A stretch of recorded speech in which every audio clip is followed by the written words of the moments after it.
क्रांती news, आवाज सर्वसामान्यांचा. कळवण. तब्बल 10 दिवसांनी कळवण प्रकल्पाला लाभल्या महिला अधिकारी. उद्या पदभार स्वीकारण्याची शक्यता. बघा सविस्तर कोण आहेत महिला अधिकारी. कळवण आदिवासी विकास प्रकल्प कार्यालयास तब्बल 10 दिवसानंतर महिला प्रकल्प अधिकारी लाभल्या आहेत. आदिवासी विकास कळवण प्रकल्पातील तत्कालीन प्रकल्प अधिकारी तथा सहाय्यक जिल्हाधिकारी अकुनुरी नरेश यांची 11 डिसेंबर रोजी बदली झाल्यानंतर सदर पद रिक्त होते.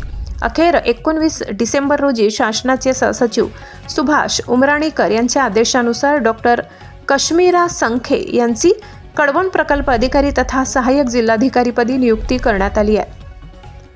डॉक्टर कश्मीरा संखे ह्या यापूर्वी भंडारा जिल्ह्यातील तुमसर उपविभागात सहाय्यक जिल्हाधिकारी म्हणून कार्यरत होत्या. प्रशासकीय कामकाजाचा अनुभव असलेल्या डॉक्टर संखे यांच्या नियुक्तीमुळे कळवण प्रकल्प कार्यालयाला नवसंजीवनी मिळेल अशी अपेक्षा व्यक्त केली जात आहे. अकुनुरी नरेश यांच्या बदलीनंतर 10 दिवसांहून अधिक काळ प्रकल्प अधिकारी पद रिक्त राहिल्याने विविध प्रशासकीय कामकाजावर परिणाम होत होता. आता महिला अधिकाऱ्यांची नियुक्ती झाल्याने आदिवासी बहुल कळवण तालुक्यातील विकास कामांना गती मिळण्याची शक्यता आहे. विशेषतः आश्रमशाळा, आदिवासी विकास, शिक्षण, आरोग्य, शासकीय योजनांची प्रभावी अंमलबजावणी याबाबत त्या कोणता ठसा उमटवतात याकडे सर्वांचे लक्ष लागले.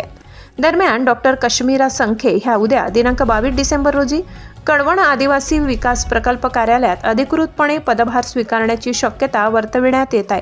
त्यांच्या नियुक्तीचे तालुक्यात सर्वत्र स्वागत होत असून प्रशासनात सकारात्मक बदल घडेल अशी आशा नागरिक व्यक्त करत आहेत. महाराष्ट्र क्रांती न्यूजसाठी वृत्त संकलन विभाग, कळवण. अशाच नवनवीन बातम्या पाहण्यासाठी आमच्या महाराष्ट्र क्रांती न्यूज या यूट्यूब चॅनलला लाईक करा, सबस्क्राईब करा आणि बेल आयकॉनला प्रेस करा.